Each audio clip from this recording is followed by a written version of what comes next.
Salut à toutes et à tous et bienvenue sur cette nouvelle vidéo de YouAndDev. Nous sommes dans un nouvel épisode de notre série Free Reads, un projet symphonique qu'on suit de A jusqu'à Z. On a débuté par l'imagination, la construction, la projection du projet et nous voilà, épisode après épisode, à travailler sur notre projet. Et aujourd'hui, nous allons nous intéresser à un sujet très particulier dont on ne parle pas souvent lorsqu'on est en phase de construction d'un projet et pourtant qui est fondamental. Il s'agit bien évidemment de la sauvegarde de nos données, et là en l'occurrence de notre base de données.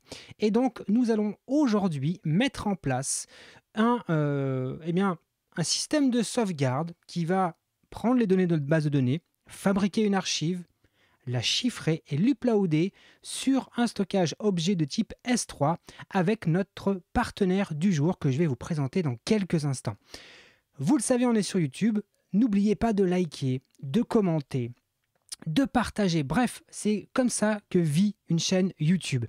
Donc, nous passons en mode en mode plein écran pour vous, et moi je suis caché dans l'angle en bas. Et comme on avait imaginé les semaines précédentes, cette semaine on s'intéresse donc à la mise en place d'un script de backup de la base de données vers un stockage objet S3. Notre partenaire du jour qui sponsorise cette vidéo, c'est une entreprise française qui s'appelle Levia.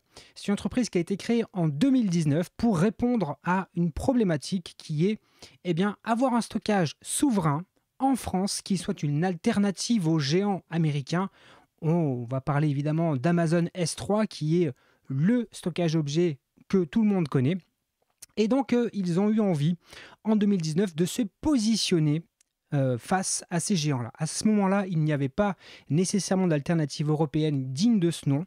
Et donc, ils ont imaginé tout un tas de solutions. Il y a des outils qui s'appellent Levia Drive, Levia Drive Pro, et puis plus récemment a été lancé le stockage S3, et c'est précisément ça qui va nous intéresser aujourd'hui. D'ailleurs, quand on est sur leur site, ce qu'on fait est découvrir nos solutions cloud. On peut voir Levia stockage objet S3, puisque c'est ce que l'on va utiliser aujourd'hui. Et vous allez voir que c'est très très simple à utiliser.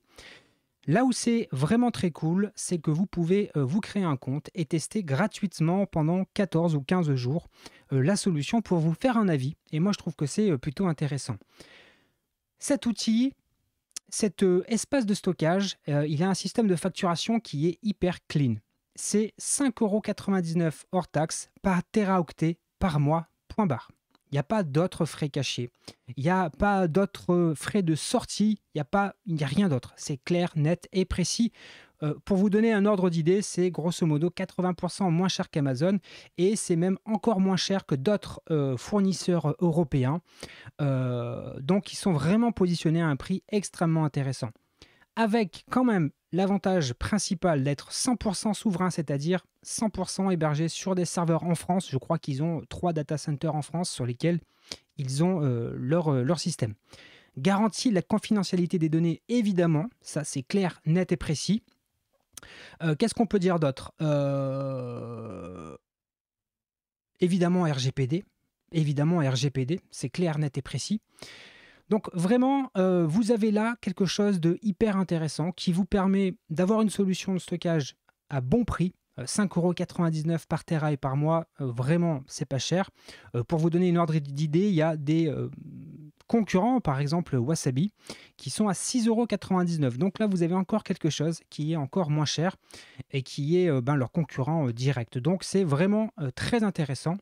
Et en fait, chez Levia, ce qu'il me disait lorsqu'on préparait cette vidéo, c'est qu'ils ont été gênés, presque embêtés, étonnés, je ne sais pas quel est le terme exactement, quand ils se sont rendus compte qu'en fait, ils étaient capables de proposer ce service à un prix aussi peu cher, tout vis-à-vis de la concurrence américaine. Donc ils se sont dit, c'est quand même assez fou qu'ils puissent proposer à ce prix-là. Donc ne nous privons pas et nous allons utiliser aujourd'hui les services de Levia, vous l'avez compris. Donc l'objectif, c'est quoi? L'objectif, c'est de créer un script qui va faire un dump, une extraction de notre base de données, qui va fabriquer une archive, qui va la chiffrer et qui va l'uploader sur le stockage objet S3. Pour ça, il faut qu'on se crée un compte sur Levia, ce que j'ai évidemment déjà fait en préparation de la vidéo. Et ensuite, on se retrouve sur le dashboard de Levia. Donc là, je suis sur le dashboard, il est vide, il n'y a rien. C'est comme si vous veniez de créer votre compte. D'ailleurs, vous voyez qu'il me reste 14 jours de la période d'essai. Donc, on est vraiment sur le dashboard que vous pouvez avoir au bout de quelques minutes si vous créez votre compte. On a une chose à faire, la première chose à faire, c'est que l'on va se créer un identifiant qu'on va utiliser plus tard dans notre application. Donc on va aller tout simplement dans Identifiant, on va faire créer un identifiant de stockage objet. Il faut un descriptif, on va l'appeler FreeReads, ok, parce qu'on est sur le projet FreeReads. Je vais zoomer un petit peu pour que vous puissiez voir ici, ok. Et on va faire créer mon identifiant. C'est très simple. On a maintenant un certain nombre d'informations ici qu'il va falloir nous garder et qu'on va utiliser tout à l'heure. C'est la clé d'accès et la clé secrète. Je sais qu'il y a des petits malins qui regardent la vidéo. Les accès seront supprimés à la fin de la vidéo, donc pas la peine de tenter des petites folies pour essayer d'accéder au bucket. Le bucket sera supprimé après le tournage, donc pas de souci. Je sais que certains, même des fois, me préviennent de manière tout à fait polie. Il y a une donnée qui a fuité par-ci, par-là. Généralement, quand c'est possible, comme c'est le cas aujourd'hui, je ne laisse pas les accès que j'utilise pendant les vidéos. Donc là, on vient de se créer un identifiant. Nickel. Maintenant, il faut nous créer le bucket. Donc, on va dans le menu Buckets, on fait créer un bucket, on va le nommer, on va l'appeler FreeReads lui aussi. FreeReads, ok. On peut choisir un identifiant, il s'avère que nous, on n'en a qu'un seul, donc on choisit notre identifiant FreeReads et on va activer quelque chose de sympathique qui s'appelle le locking. Donc là, comme le petit message nous l'indique, le locking permet de verrouiller un objet dans le bucket selon le temps de rétention choisi. Donc en gros, ça permet d'avoir la certitude que cet objet-là ne bougera pas pendant un temps donné. Donc là, on va l'activer, on va se mettre en mode compliance. Ça veut dire que le locking, il est complet, personne ne peut toucher à ce fichier.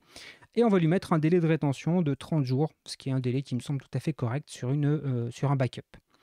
On va peut-être pas activer par contre, si on est obligé d'activer le versionning, ok. Et on va faire enregistrer mon bucket.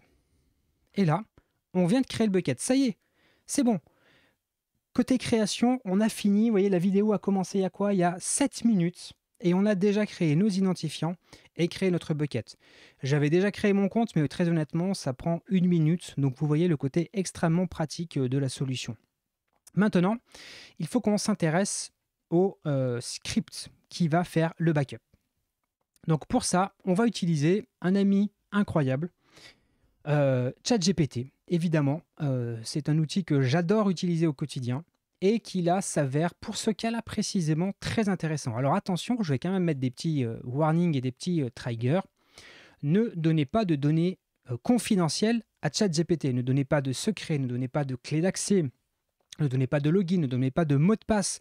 Ayez conscience que les données que vous envoyez à ChatGPT se baladent en dehors de l'Europe. Et comme aujourd'hui, on essaye de mettre en place des sauvegardes sur un serveur européen, ça serait dommage de laisser fuiter des données en dehors de l'Europe. Essayons de rester cohérents. Ceci dit, c'est un outil incroyable, un outil extrêmement pratique et qui, là, pour le coup, va vraiment nous être d'une grande aide pour nous faciliter l'écriture du script. Pour ça, je vais utiliser une petite extension Chrome que vous pouvez trouver sur mon GitHub, mais bon, elle n'est pas publiée, c'est pas quelque chose d'extraordinaire, c'est surtout pour mon usage personnel, mais si vous êtes intéressé, il est disponible sur GitHub. Ça s'appelle UNDevGPT pour la blague, et il y a tout un tas de prompts qui sont pré-saisis, et notamment celui-ci, Expert Bash Shell Linux. Donc ça va me pré-saisir tout simplement un prompt dans ChatGPT.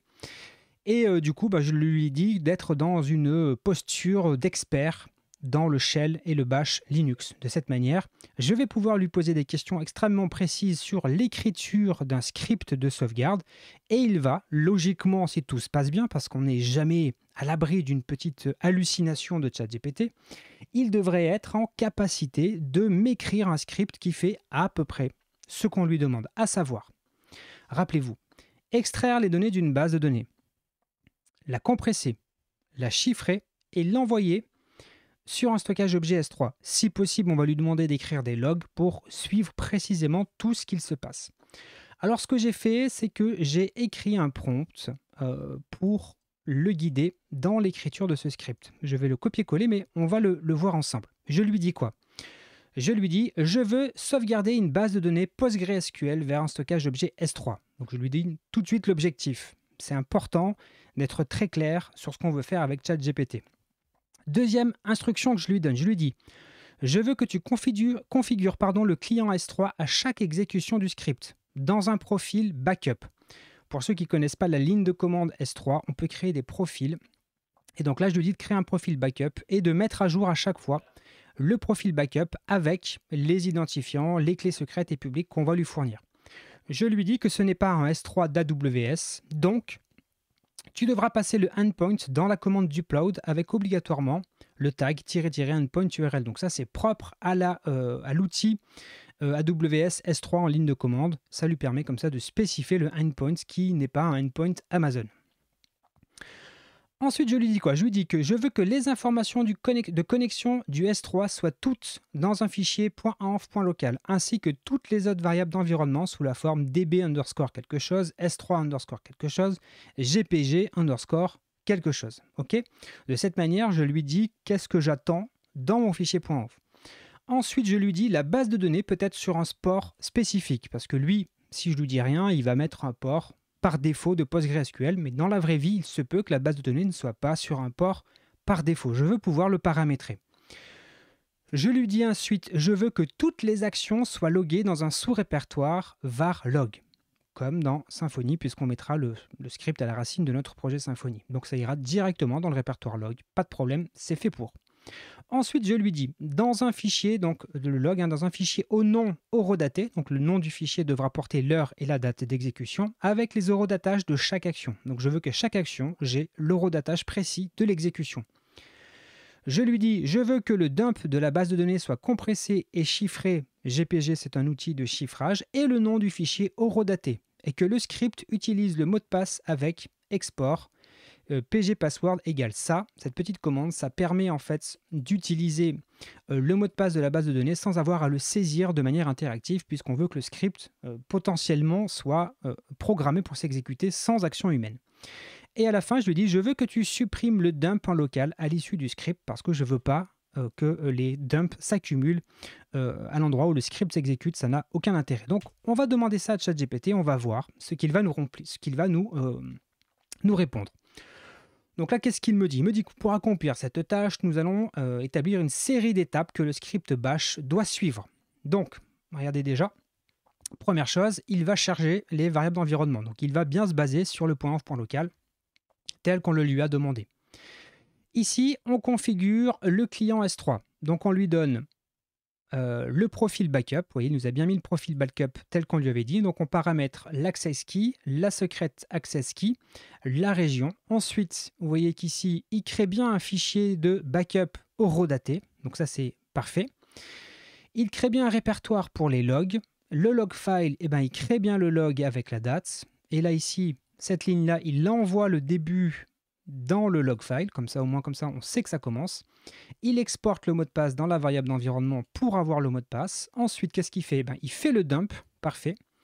On voit bien d'ailleurs qu'il a pris ici le $port, donc il a bien compris qu'on pouvait spécifier un port particulier de la base de données. Donc jusque-là, ChatGPT ne fait pas trop n'importe quoi. Ensuite, il va chiffrer avec GPG, ok, l'algo de chiffrement AES 256. On lui passe une passe-phrase, parfait. Et là, qu'est-ce qu'il fait? Hop.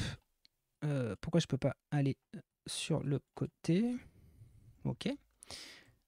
La passe-phrase, et on lui donne le nom du fichier qu'on veut chiffrer. Parfait, à chaque fois il log, ça c'est pour loguer les étapes. Ok. Ensuite, il va faire quoi? Il va upload vers le bucket. Rappelez-vous, le bucket qu'on a configuré tout à l'heure sur le dashboard de Levia.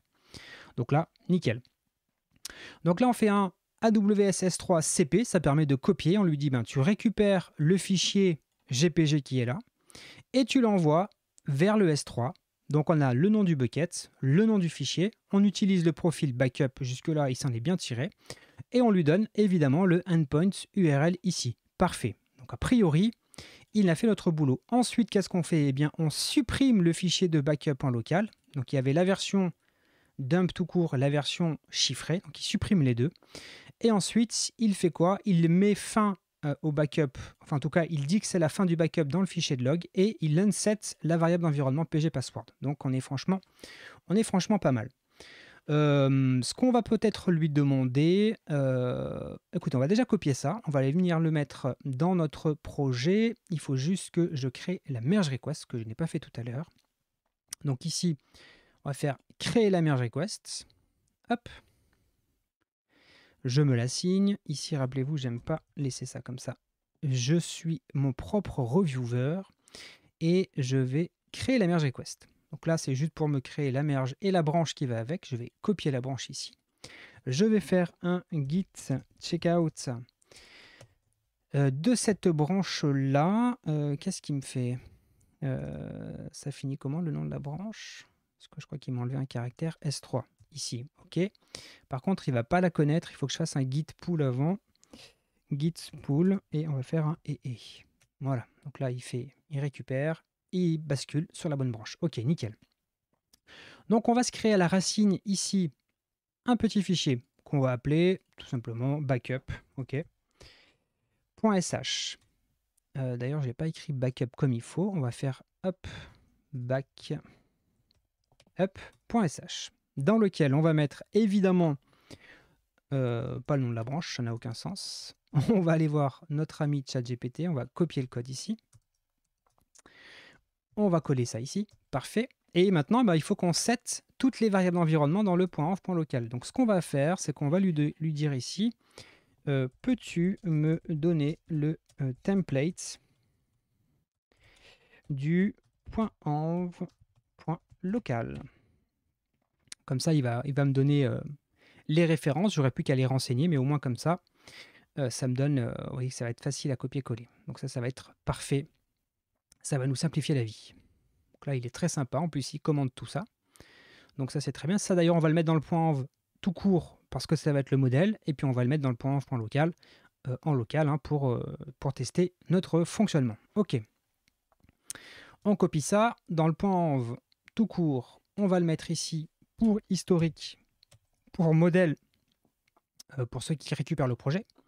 Ensuite, on va venir mettre ça dans le .env.local et il va falloir qu'on paramètre tout ça. Donc la base de données, oui, elle va être en local.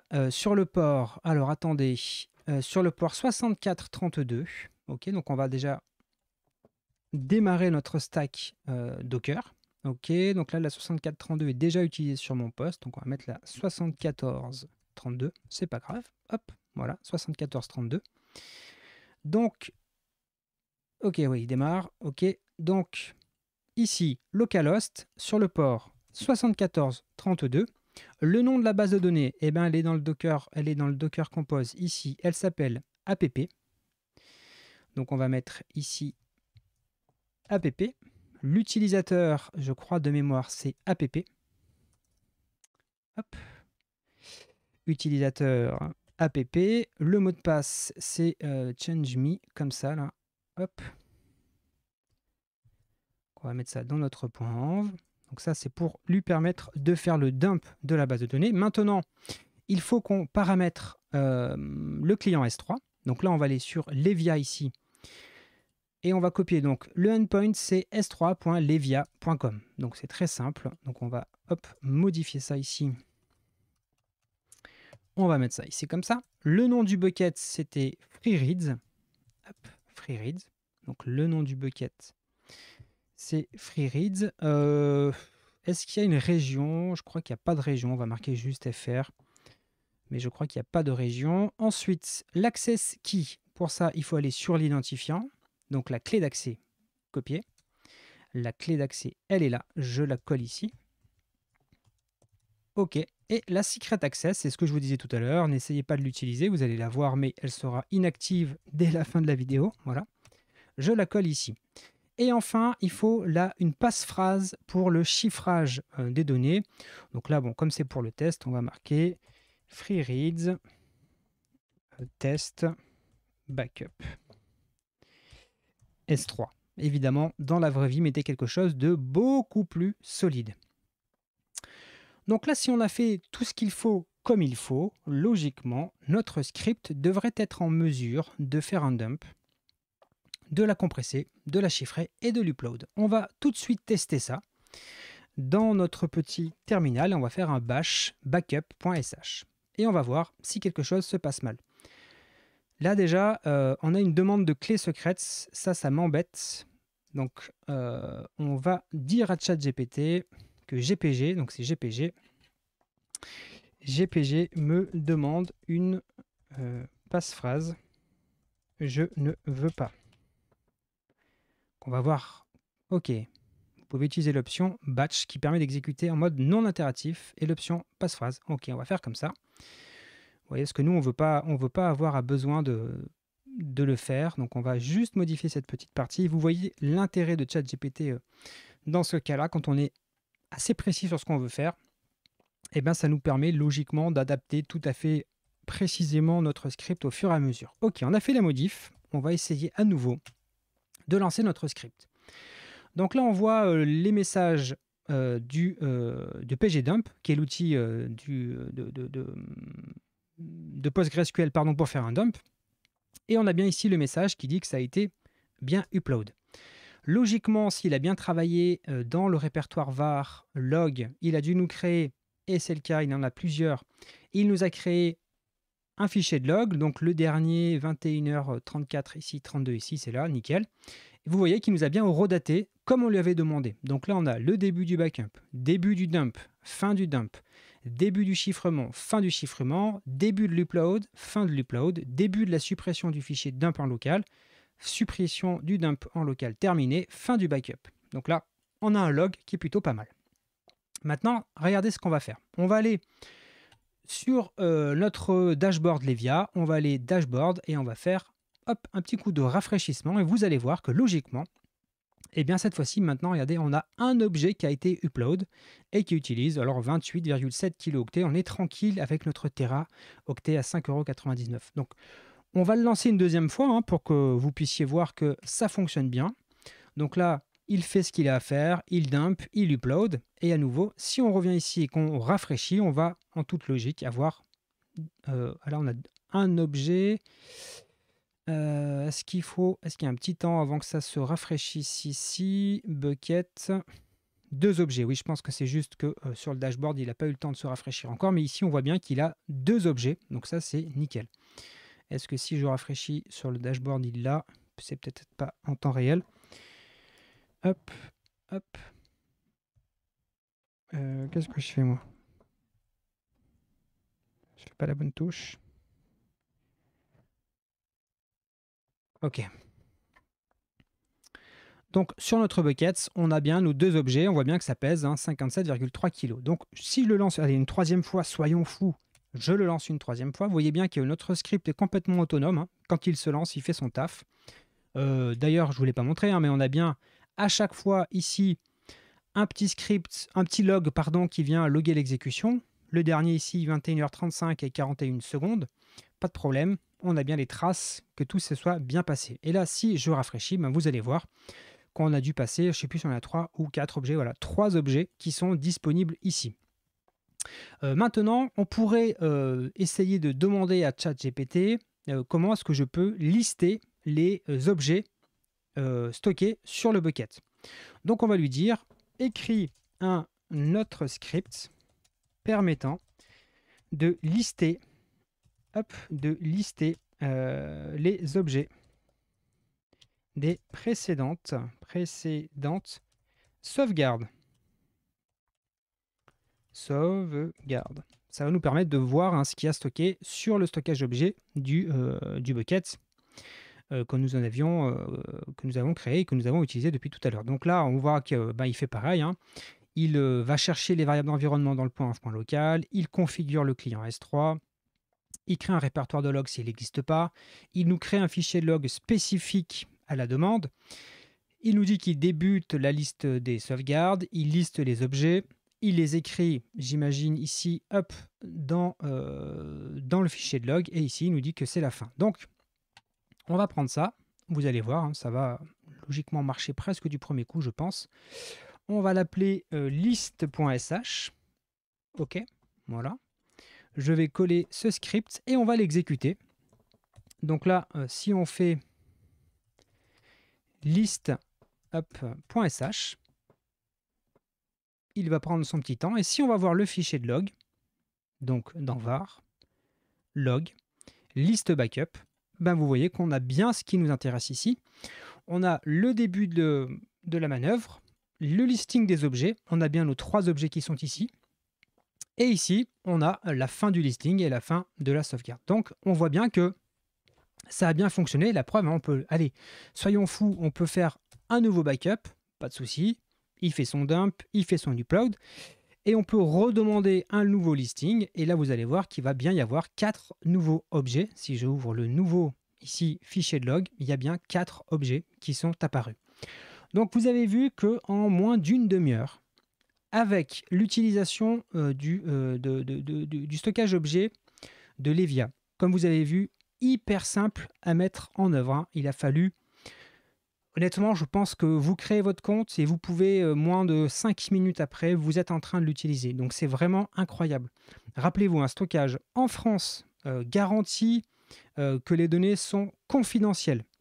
Vos données ne seront pas lues, ne seront pas exploitées par qui que ce soit. C'est vraiment réglementation RGPD européenne à fond. Les serveurs sont en France et tout ça pour 5,99 € le teraoctet par mois. Même pour vos sauvegardes perso, c'est ouf. Donc imaginez, et à titre perso et à titre pro, moi je trouve que c'est un service incroyable. Donc vous avez vu, très facile à mettre en œuvre et grâce à notre meilleur ami ChatGPT, avec le petit tricks, le petit prompt qui va bien en introduction ici pour le spécialiser, pour qu'il soit spécialiste de l'écriture de Bash et de script shell, et bien on a quelque chose de très intéressant qui est rapidement répond à notre besoin. Vous avez vu qu'on n'a même pas eu besoin de modifier les scripts. Il nous a fourni un script qui est fonctionnel dès le départ. Pourquoi? Parce qu'on a un premier prompt ici extrêmement précis sur le rôle qu'il doit endosser et un deuxième instruction ici très précise sur ce que doit faire notre prompt, sur notre script, pardon. Donc on est très directif. On sait exactement ce qu'il est censé faire le script. C'est-à-dire qu'on doit être en mesure quasiment de l'écrire nous-mêmes. Et à ce moment-là, on peut guider comme il se doit ChatGPT. C'est vrai que si on a été beaucoup plus vaseux en disant juste écris-moi un script de backup d'une base de données PostgreSQL vers S3, il aurait peut-être proposé quelque chose, mais il aurait fallu que vous reveniez dessus un certain nombre de fois. Donc plus vous êtes précis, mieux ça marche. Donc vous avez vu, moi c'est quelque chose que j'utilise beaucoup pour écrire des petits scripts comme ça me fait gagner un temps incroyable et c'est vraiment très pratique. Et vous avez vu qu'on ne lui a fourni aucun secret, hein, donc il n'y a pas de souci. Ce genre de script, il n'y a pas de secret industriel particulier. On est des millions de personnes à faire le même genre de script, donc pas d'inquiétude avec ça.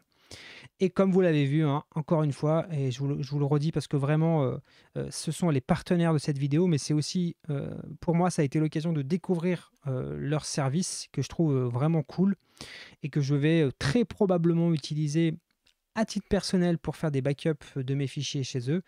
Parce que c'est vrai qu'à moins de 6 € par teraoctet, ben, je suis tranquille. Je vais probablement sauvegarder les photos de famille, toutes les vidéos de la chaîne, je vais les upload aussi là-dessus. Ça va me permettre d'avoir un stockage souverain. Euh, ouais, vraiment, ça vaut le coup, quoi. Ça vaut le coup, je pense. En tout cas, je les remercie de nous avoir permis d'expérimenter leur service et de vous en parler sur la chaîne. Je pense que c'était un sujet qui, à mon avis, était, je l'espère, intéressant. D'ailleurs, avant qu'on se quitte, il faut qu'on commit notre petit changement. Donc, rappelez-vous, dans nos commits, on a le point env ici avec les différentes variables qu'on peut utiliser pour paramétrer nos scripts, le script de backup, le script qui permet de lister les backups, la petite modif sur le Docker Compose, alors on va peut-être pas le comité, c'est pas la peine, c'était propre à mon environnement local. Et on va envoyer ça, on va lui dire qu'on a fait un new et on va marquer script de backup. Script de backup vers S3. Voilà.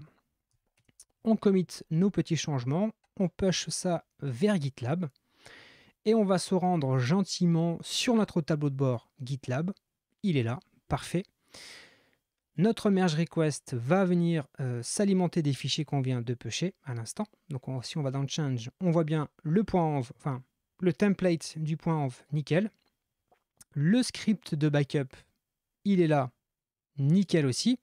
Et le script qui permet de lister les fichiers qui sont envoyés sur le S3 de Levia, c'est nickel aussi. Allez, on peut approuver la merge, on peut lui dire qu'elle est prête et elle va être auto-mergée dès que la pipeline aura fini son travail. Si on va dans notre board ici, on va voir qu'on va pouvoir faire avancer une nouvelle carte ici en disant que celle-ci elle est prête à être déployée en pré-production et on verra plus tard comment intégrer ce script dans les phases de déploiement en pré-production et en production pour programmer l'exécution du script à des heures données une fois par jour pour avoir notre petit backup qui sera uploadé sur un stockage S3. Et donc, la semaine prochaine, je pense que l'on va s'intéresser enfin à ce que vous êtes nombreux à attendre, l'interrogation de l'API de Google pour aller chercher, pour aller consulter l'API des livres Google. Donc, c'est intéressant pour une application qui s'appelle FreeReads. Voilà. Écoutez, je crois qu'on a fait le tour de tout ce que j'avais à vous dire. Merci encore à Levia pour ce partenariat qui permet à la chaîne de continuer de vous proposer du contenu intéressant. Vraiment, merci à eux pour ce partenariat. Vous le savez, sur la chaîne, je n'accepte pas souvent des partenariats. J'ai souvent des sollicitations, mais je ne l'accepte pas systématiquement parce qu'il faut que ça corresponde à la ligne éditoriale éditoriale de la chaîne. Et donc, j'essaye de sélectionner avec soin les gens avec qui on travaille. Et là, pour le coup, j'étais complètement convaincu par leurs propositions de valeur, leur positionnement et le produit est au rendez-vous. Donc, c'était pour moi logique finalement d'accepter de faire ce partenariat. Mais sachez que j'ai souvent des propositions, peut-être plusieurs fois par mois, auxquelles je ne donne pas suite parce que ça ne correspond pas à la ligne éditoriale de la chaîne. Donc j'essaye de faire en sorte de vous proposer du contenu qui soit intéressant. J'espère que ça vous a plu aujourd'hui. En tout cas, moi j'ai pris beaucoup de plaisir à vous faire cette vidéo parce qu'en fait, c'est un peu sur la périphérie du développement d'une application, des petites choses qu'on ne fait peut-être pas souvent ou qu'on confie à d'autres. Et moi, ça fait partie de mon métier. J'aime bien faire ces petites choses-là. Ça paraît rien comme ça, mais c'est hyper important. Et c'est aussi hyper important, on ne l'a pas testé ici, parce que sinon la vidéo est trop longue, mais quand vous mettez en place ce genre de solution, testez le cheminement inverse, c'est-à-dire téléchargez votre backup, déchiffrez-le, décompressez-le et rejouez le dump pour voir si vous êtes en capacité de restaurer la base de données. Mieux que ça, si vous pouvez l'automatiser pour tester systématiquement vos sauvegardes, c'est encore mieux, parce qu'il y a un dicton qui dit que si on ne teste pas ses sauvegardes, c'est comme si on n'en avait pas, c'est-à-dire qu'on ne peut pas compter dessus en cas de sinistre. Il faut imaginer qu'elle n'existe pas. Il faut toujours imaginer la politique du pire. Et donc, si vous n'avez jamais testé vos sauvegardes, le jour J, vous aurez peut-être de mauvaises surprises. Donc, toujours, pensez à tester vos sauvegardes. C'est vraiment très, très, très important.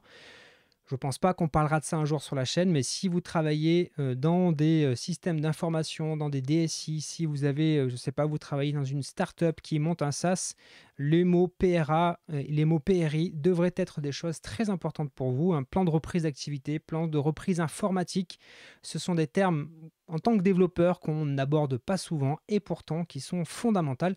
Mais comme ce n'est pas la ligne de la chaîne, ça c'est un petit peu compliqué d'en parler sans que ça soit trop théorique.